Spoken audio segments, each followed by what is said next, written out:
السلام عليكم ورحمة الله. يا صباح الفل. بقالنا فترة كده من الزمن. هو الموضوع خارج السياق اللي بنتكلم فيه اللي هو نطاق الأسرة والبيت المصري. بقالنا فترة بيتكلموا عن لاعب زيزو، لاعب الزمالك، ويجدد مش هيجدد، هيجدد مش هيجدد، وعلى رأي محمد شبان عمالين بيحسبوا له بالساعة. فاضل 72 ساعة، فاضل 48 ساعة. اللي انتوا ما تعرفوش اللي كده كده زيزو مش هيروح الاهلي، ولازم يجدد في الزمالك. مش عشان حاجه، عشان بس الكلام في رولز كده اللي هو جاي من فوق بقى، يعني ما فيش مفترض اجراء يعمل تعكير للصف العام. فانت لما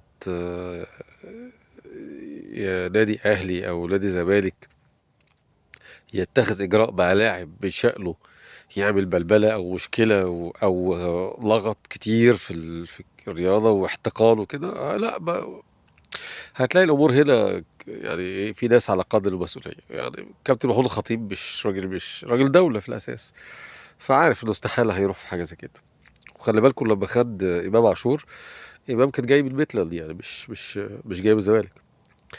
وامام عرض على الزمالك والزمالك هو اللي تقاعس، فبالتالي ما الاهلي ما بياخدش شكل مباشر، لازم العمليه تبقى، انما زيزو هتبقى بشكل مباشر.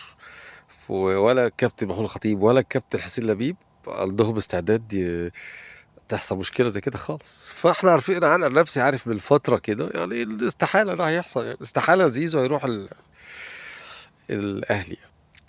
هو اللي مستغرب له ان اداره الزمالك ازاي مش عارفه كده. يعني هو ممكن يكون مثلا في عرض خارجي او حاجه، ولو هيجيب مبلغ محترم والنادي هيستفيد، يعني هو ينط ليه لا؟ طب ما في فعلا هو طلع 100 زي زيزو، ايه المشكله يعني؟ هو زيزو يعني كان جاي نجم؟ لا. بس هي برضه ايه، ملايين بتدفع وارزاق بتاعت ناس في الاول والاخر وخلاص، وشطاره وكيل بقى ونادي ما بيتحاسبش على حاجه. هو الناس ما عندهاش مش عندهمش القدره اللي ياخدوا القرار الكافي او القرار القوي من سنه مثلا او حاجه. شوف حجم البطولات اللي بتاخدها ايه، وشوف انت بتدفع كام، يعني قيمة مقابل الحاجة اللي بتحصل عليها. شوف انت بتدفع ايه. بالتالي انا كنت عارف دي صراحة، ان زيزو الجدد يعني هيجدد تاني للزمالك، وهيضغط عشان ياخد الرقم اللي هو عايزه او قريب للرقم اللي هو عايزه. وان الاهلي مش هيخش في الموضوع ده خالص.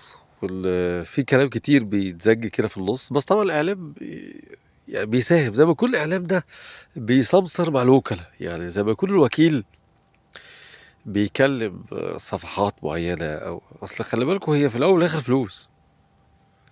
يعني انا لو كوكيل وهربط مع خمس ست صفحات وهياخدوا رقم اكس، طلعوا لي ان زيزو مش هيجدد وانه قريب للاهلي وان الاهلي بيفكر، والكلام ده مش على الارض خالص. يعني لو رحت اداره الاهلي قال لك هيقول لك مش ممكن تاخد زيزو خالص، يعني مش عشان مش لعيب كويس، لا مش عايزين نخش في الحته دي. نخش ليه يعني؟ ده كفايه امام. يعني احنا لغايه دلوقتي بقاله امام بقى موسم او موسمين وفي مشاكل عليه، فمش هيخشوا استحاله في الامتحان. بس طبعا هي شطاره وكلاء وسماسره وفلوس بتدفع، فلوس كبيره يعني، ملايين يعني، ونادي بيدفع، محدش عارف يسيطر على الدنيا يعني.